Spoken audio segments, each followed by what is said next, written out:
salaamaaleykum mbokku Sénégal salaamaaleykum mbokku diaspora bi ñoo ngi nuyu ñëpp comme d'habitude tey nag ñuy ñëw ci benn problème ci benn usine bu tudd Kirène bu nekk Kirène comme dëkk nekk commune Sindia Sékiko ak commune Diass ak yeneen commune donc mu nekk dans la zone aéroportière mu am yu doy waar yu fa xew mais nag li tax ñuy àddu ci mbirum Kirène bi mooy ñi moom Kirène il faut quand même ñu wax leen ne Sénégal dafa changé dafa nekk ci rupture am na loo xam ne mënatul am mbokk yi tey dinaa leen wax kan mooy la famille Farès ak lan moo tax ñu nekk di toroxal ay doomu Sénégal biir usine boobu d'ailleurs am na yeneen usines yu koy def mais bii dafa jéggi dayoo parce que les mêmes moments bi nga xam ne employés yi nga xam ne ñii def nañ 10 ans ñu leen di def ay journaliers di leen fay 3500 par jour ñenn ñi bu ñu paasee voilà ñu yaakaaroon na nag dinañ leen embaucher wala yooyu mu am yu garaaw yu ci am dinaa ci ñëw ndax live bi tey mën na xaw a gudd parce que dafay am ay révélation yoo xamante ni day jëm ci wàllum terrorisme sax ci biir famille boobu am ay pratiques yu garaaw yoo xam ne baaxoon nañ ko di ko def nag mais comme dañ nekk ci jubal jubanti il faut que ñu wax ak ñoom Kirène employé yi nga xam ne yàgg nañ foofu di liggéey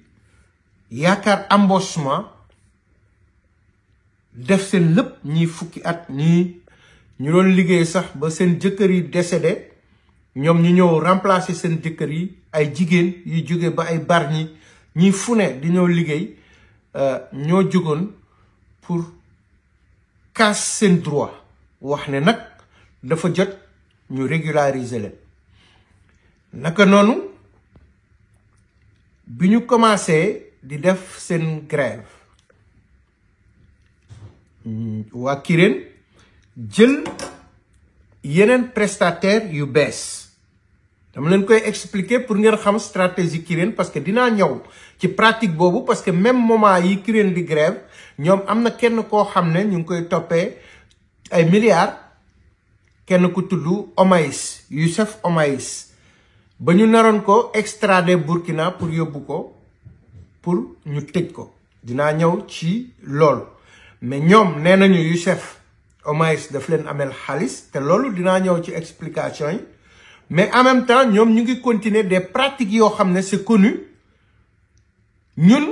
waxuñu ci loolu du suñu yoon newul ci loolu mais le fait que ñuy toroxal ay doomu sénégalais amel leen seen àq ak seen yelleef continuer di leen noot ci même période bi loolu mooy guddoo bi nga xamante ne dañ ne il faut que ça stoppe parce que réew mi xam nañ lépp parce que li ñu mënta comprendre au moment où prestataires yi di def seen grève employés yi journaliers yi di def seen grève l'usine a appelé la gendarmerie pour wax leen ni yéen li ngeen di def trouble à l'ordre public la c'est-à-dire xokkatal leen pour ñu arrêter seen droit de manifester mais en même temps de l'autre côté jël nañu ay prestataires pour wax leen ni bu ñu leen dàqee dara lu leen ci fekk c'est-à-dire c'est une forme une forme de xaw ma nu ñu ko mën a tuddee boo xam ne une forme de colonisation par force d'esclavage parce que si tu obliges quelqu'un à travailler par force ça s'appelle de l'esclavage moo ma tax may woo suñu commandant brigade yi suñu force de l'ordre yi nañuy gëstu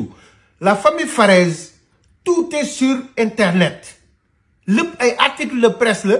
bu la usine wooye wala dara nga mu leer la ne ay ak yelleefu sénégalais ñoo fa nekk la première chose à faire ce n'est pas d'utiliser la force c'est-à-dire da ngay def médiation en tant que sénégalais mais ñooñu boo leen demee garer seen auto gendarmerie fekk ñuy manifester wu am ñuy réunion pour la même cause ngeen wax leen ne trouble à l'ordre public la suñu wàccee waatee gars yi bañ a liggéey da ngeen leen di déférer moment yooyu usine di jël ay prestataires c'est-à-dire ñiy xeex seen ak seen yelleef mayu leen chance même déglu leen defu leen ko da ngeen leen xoqatal par force ngeen di liggéey wala ñeneen liggéey seen place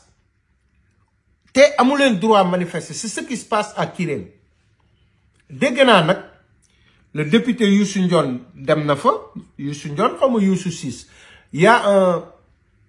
un responsable de la mairie de Diass qui est parti là-bas mais il faut que ñoom ñu xam ne l'usine Kirène c'est-à-dire ñi ko moom la famille Farès ñoom dañu jàpp ne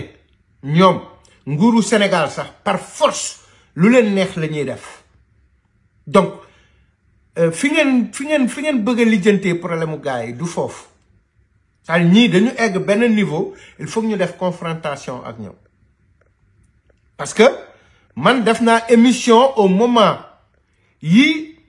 boy yi di manifester foofu ci benn chaîne télé bu nekk France benn baat laa wax la famille Farès dinaa ñëw si ñoom ils ont appelé ay responsables ci chaîne télé boobu pour wax leen na ñoom xam nañ ma je suis activiste ak kii mais ça ne marche pas ça ne marche pas la pression là ne marche plus léegi nag dama leen di wax kan mooy avant ma leen di wax loolu il faut ma wax leen déjà moment yi boy yi di grève Kirène lan la def c'est-à-dire ils ont même publié ay recrutement massif c'est-à-dire dañu kii ne soxla nañu affiche yaa ngi nii c'est des affiches qu'ils ont publiées voilà recrutement massif sans manœuvre expliqué quoi ne ñoom dañuy recruter waat c'est-à-dire ñu ngi dàq ñoo xam ne 10 ans ñu ngi liggéey journalier di xeex pour seen ak seen yelleef mais da ngeen leen di dàq bu ñu bëggee manifester wu ngeen woo gendarmerie pour ñu wax leen xam nga c'est une forme d'esclavage su ma mënee lire benn texte bu demee ci benn publication voilà gis nga validation effective main-d'œuvre temporaire dégg nga c'est une dame qui s'appelle Mame Madiaw Sène xaw ma jigéen la xaw ma góor bu bindee juste pour ngeen lire au début mu ne dans le cadre de cette rationalisation elle appelle ça rationalisation certaines équipes verront certainement leur nombre de journaliers réduit. Il est important de noter que nous ne cherchons pas à priver des gens de leur travail. Voilà. Mu bind ne que cette démarche n'a rien à voir avec du rastéo. Mais vous avez pris HSE ak yeneen société sous-traitant pour décharger l'usine. C'est-à-dire les sous-traitants ñooy ñëw commencer à recruter ay journaliers vous lavez de la chose. Est-ce que doomu Sénégal war na def loolu moromu doomu Sénégal? C'est ce qui se passe à Kirène. C'est des pratiques très graves et très dangereuses te ñun parewuñu pour seetaan loolu. Li tax ma koy wax xam ngeen la famille Farès damay citer rek quatre usines 4 entreprises yoo xamante ne ñoom ñoo ko moom biir Sénégal pour ne pas ñëw ci yeneen yi dafa am solo nag mbokk yi déglu leen ma bu baax a baax li may wax ci cette famille là balaa may egg ci ki nga xamante ni maanaam américains yi ñoo wax ne day financer ay terroristes day recruter biir Sénégal ay terroristes te mu ngi Sénégal balaa may egg foofu c'est-à-dire Batimat Batiplus Ciergo ak Kirène mais Batimat dafa am solo ñu taxaw foofu Batimat mooy entreprise bi nga xam ne kii ma leen di wax ne américain yaa ngi koy wër muy Abbas Luftfauwage Abbas Luftfauwage dama leen di liiral article bi je n'ai rien inventé voilà est un membre influent du Hezbollah désigné par le département du Trésor des États-Unis. En novembre 2013, il joue un rôle clé dans les activités du Hezbollah au Sénégal. Il recrute des membres et collecte des fonds pour le groupe. Il est né au Sénégal, c'est un Sénégalais, et détient la nationalité sénégalaise. Fawaz a été impliqué dans la promotion et la collecte des fonds pour le Hezbollah, en utilisant des entreprises commerciales, des entreprises commerciales qu'il possède à Dakar. Après le conflit israélo-Hezbollah 2006, il a profité du nationalisme accru pour établir un groupe de partisans à Dakar et lever des fonds pour le Hezbollah. Donc, Fawaz est également lié à d'autres activités de collecte de fonds et de recrutement pour Hezbollah en Afrique de l'Ouest, y compris Sierra Leone, en Côte d'Ivoire et en Gambie. Il participe à des réunions secrètes, organise des visites de membres de Hezbollah à Dakar pour promouvoir les intérêts du groupe et solliciter des donations financières. Donc, kooku moom mooy directeur bâtiment bi nga xamante ni groupe bi ñoom moom Kirène. Donc su fekkee dem nañu ba rupture am en Afrique déglu leen bu baax li ma leen di wax. Le conflit opposant Youssef Omaïs bi nga xamante ne il a été condamné à 12 mois de prison et 12 mois de prison ferme et 4 milliards moom ñooñu jote nañu kooku mi ngi Sénégal ñëw na Sénégal ñoom ñu ngi Sénégal mais brigade de recherche la même moment bi waa Kirène di grève ñoom ñoo dem dajji ay këram pour extrader waa ji pour yóbbuwaat ko Burkina. Problème boo xam ne ça a été jugé man du ma dugg ci fond bi même bu fekkee xam naa ci lu bëri mais li ci ëpp solo mooy moom ci boppam ñoom la famille Farès ci boppam seen avocat bi leen doon défendre contre Youssef Omaïs moom mooy actuellement le ministre de la justice burkinabé. C'est-à-dire que ñoom le fait que ñu waroon taxañe Youssef Omaïs yóbbu ko ak le fait que ñoom ñu am fitu continuer di xoqatal ay sénégalais ay journaliers même moment boobu li muy wone mooy c'est-à-dire que ñoom comme seen avocat ministre le Burkina automatiquement waa ji dañ koy yóbbu ça veut dire que ñoom ils se sentent puissants. loolu moo waral si un activiste parle de ça depuis la France ñuy woote naan nangam. mais mbokk yi dafa am affaire bu xew man ku ne xam na ne su may wax rek su may génn pour laaj c'est pas les activistes yi nga xam ne dañuy wax pour wax quand je sors c'est pour alerter nos autorités wax leen ne dafa am loo xamante ne buñ fa tolloo au moment où des organisations commencent à réfléchir pour mettre la pression sur le gouvernement pour que ñu def ay manifestations chaque semaine pour que ñu génn CEDEAO dugg AES loolu ay perturbations la. Maintenant li ñu war a xam mooy quand on demande à un peuple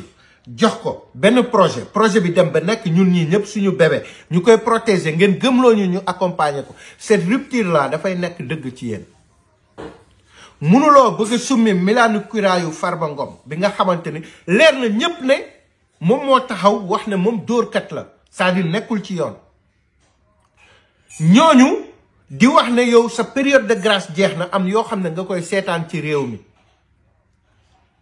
parce que le Fawaz là c'est un Sénégalais Farba Ngom c'est un Sénégalais et sa famille là li ñu nekk di def est-ce que l'État doit dire que voilà parce que dafay finalement dina niroog ay fayonto wala politique wala nangam rupture la ñu woote et c'est des Sénégalais qui souffrent à Kirène waxoon nañ leen ko c'est usine Touaï Fort la zone de Sindia Diass là actuellement qu'on parle am na benn pharmacienne bi nga xam ne bi ñuy tabax aéroport bi ci la ñëw di góorgóorlu amul dara ci pharmacien mu ñëw usines yi fa nekk pour di jox nit ñi garab di góorgóorlu kooku dafa dem ba aéroport bi ñëw na gars yi war a ñëw xoolal ñu war ko dugal mu liggéey pour rentrer ci bénéfice am plus de 20 ans yu mu galéré mu am ci biir direction de la pharmacie ak même AIBD ñu jël dossier am fexe collecté def faux usage de faux jël données Diass Bentigné ba pare jëlaat données loolu attribué ko à AIBD pour mën a créer beneen femme bi nga xamante ni seen mbokk la pour que moom mu dugg ci biir aéroport bi ndaw si mu ngi daw guddi ak bëccëg fu ne loolu du jaay doole c'est-à-dire que elle a sacrifié 20 ans di muñ pour zone bi bu doxee moom mu mën ci gis boppam au moment bi mu dox ñu ne rupture ñu jaay ko doole te amul benn autorité mënoon naa citer ay tour parce que man sa bopp yónnee naa dossier ndaw si ay autorité ba pare wan leen ne jubal jubbanti ci rupture bi ñu nekk est-ce que faux usage de faux war na mën a créer arrêté buy créer pharmacie liy faj nit ñi alors est-ce que dañu war a dem benn moment boo xam ne dañuy jaaxle ci nguur gi wala déet est-ce que dañu war a bàyyi comme la famille Farès ñu continuer li ñuy def bu ñu jaaxlee lii tome 1 la je vais sortir parce que ñun tàmm nañu bu ñuy def enquête yi ah mën ngeen dem Australie dem États-Unis vous trouverez les mêmes données yi ñu am ñun même soo leen defee pression si ñun ngeen am doole sama classe gi ñi nga xam ne nous sommes des suicidaires parce que seen problème yi suñu yoon new ci mais à partir du moment où laal na askanu Sénégal ci la ñuy jógee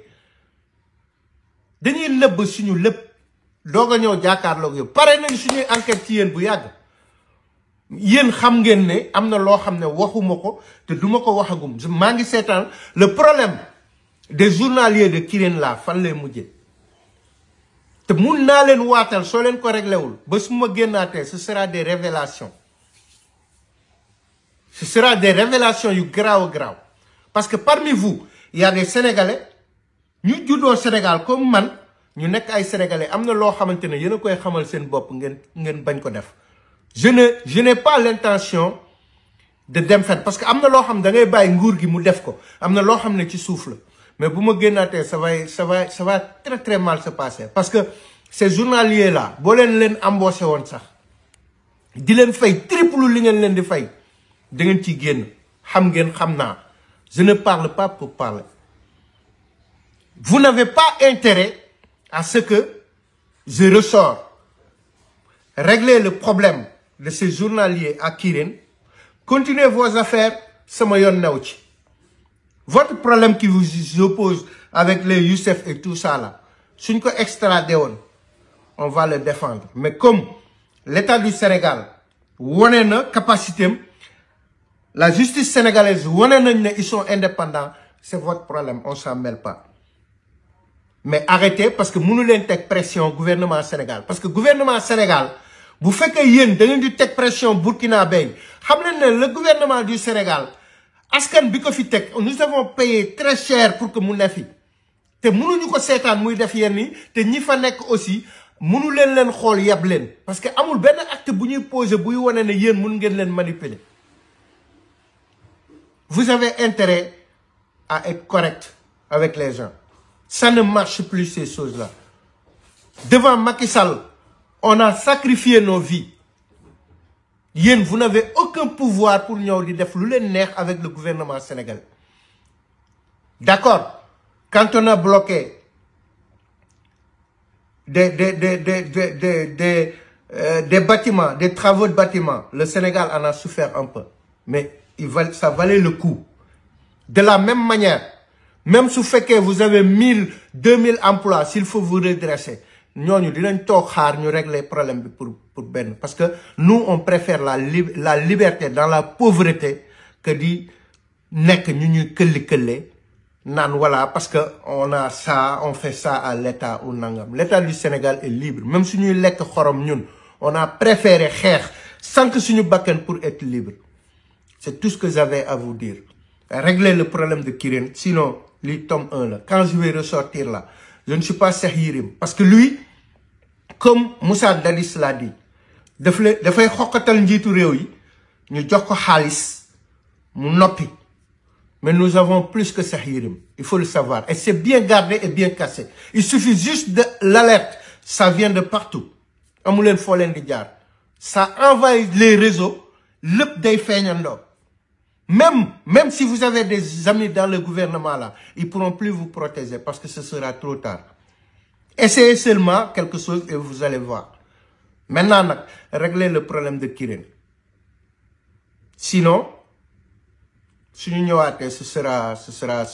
parce que voilà kon mbokk yi salaamaaleykum wa rahmatullah. Ça m'a très mis en colère parce que dama gis benn forme de xoqatal, une forme intelligente de créer des esclaves